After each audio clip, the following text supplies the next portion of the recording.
I worship him not only for what he's done and who he is, but I just worship him because I'm in his presence. You'll find in the Bible about sacrifice of praise and a sacrifice of thanksgiving, but you won't find a sacrifice of worship.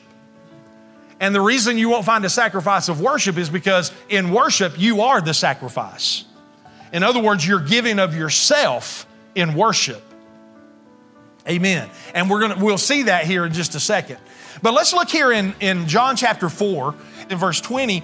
Jesus says, our fathers worshiped on this mountain, and you Jews say that in Jerusalem is the place where you ought to worship. And Jesus said in verse 21, Jesus said to her, woman, believe me, the hour is coming when you will neither on this mountain nor in Jerusalem worship the Father. You worship, and then he tells her, you worship, talking about the Samaritans, you worship what you do not know. We know what we worship, for salvation is of the Jews. But look at verse 23 and 24. These are very important verses.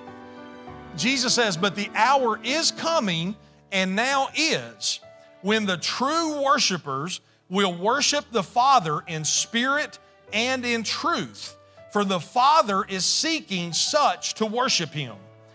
God is spirit, and those who worship him must worship him in spirit, or must worship in spirit and in truth.